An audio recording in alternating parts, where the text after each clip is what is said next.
Hi friends, welcome to Aagee's taste. ഇന്ന് ഞാൻ എത്തിയിരിക്കുന്ന ഒരു ദോശയുടെ റെസിപ്പിയുമായിട്ടാണ് കേട്ടോ.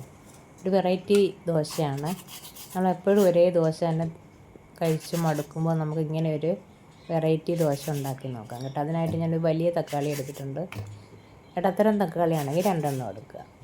അതൊന്ന് ചെറിയ കഷ്ണങ്ങളാക്കി ഒരു മിക്സിയുടെ ജാറിലേക്ക് ഇട്ട് കൊടുക്കുന്നുണ്ട്.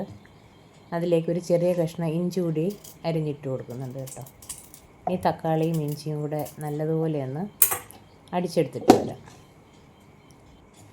നല്ലപോലെ അടിച്ചെടുത്തിട്ടുണ്ട്. ഇനി ഇതിലേക്ക് ഒരു അര കപ്പ് അരിപ്പൊടിയാണ്. നമ്മൾ ഇടിയപ്പത്തിനും പത്തിരിക്കൊക്കെ ഉപയോഗിക്കുന്ന അരിപ്പൊടി അര കപ്പ് ഗോതമ്പ് പൊടി, 2 ടേബിൾ സ്പൂൺ തൈര്, 2 ടേബിൾ സ്പൂൺ റവ, പിന്നെ ആവശ്യത്തിന് ഉപ്പ്, ഇതെല്ലാം ഇട്ട് കൊടുത്തതിന് ശേഷം ഇതിലേക്ക് നമുക്ക് അര കപ്പ് വെള്ളവും കൂടി ഒഴിച്ചൊന്ന് അടിച്ചെടുത്തിട്ട് വരാം. വെള്ളം കൂടി പോകരുത്. ആദ്യമേ അര കപ്പ് വെള്ളം ഒഴിച്ചു കൊടുക്കുക, പിന്നെ ആവശ്യമുണ്ടെങ്കിൽ മാത്രം വെള്ളം ഒഴിച്ചു കൊടുക്കുക.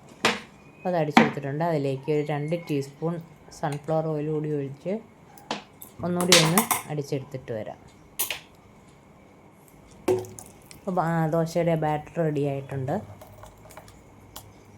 ഇത് നമുക്കൊരു 15 മിനിറ്റ് ഒന്ന് മൂടി വെക്കാം. അതിനുശേഷം നമുക്ക് ദോശക്കല്ല് വെച്ച് സാധാരണ ദോശ ഇടുന്നത് പോലെ അല്പം എണ്ണ പുരട്ടിയിട്ട് അതിലേക്ക് ഒരു താവി മാവ് ഒഴിച്ചു കൊടുക്കാം. എന്നിട്ട് നൈസായിട്ട് പരത്തി നമുക്ക് തിരിച്ചും മറിച്ചും ഇട്ട് ചുട്ടെടുക്കാം.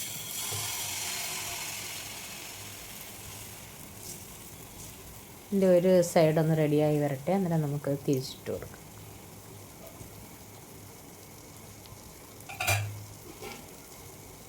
ഒരു സൈഡ് റെഡിയാവുന്ന സമയത്ത് നമുക്കിതിൻ്റെ മുകളിലേക്ക് വേണമെങ്കിൽ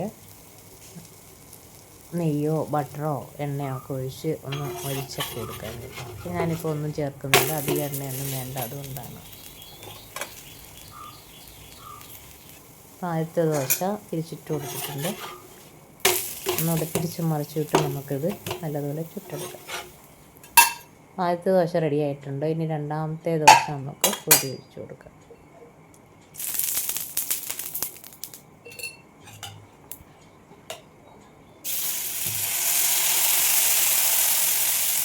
ഈ ദോശയ്ക്ക് കറിയൊന്നും വേണമെന്നില്ല കേട്ടോ. ദോശ മാത്രം വേണമെങ്കിലും പിന്നെ നല്ല അടിപൊളി ടേസ്റ്റാണ് കേട്ടോ.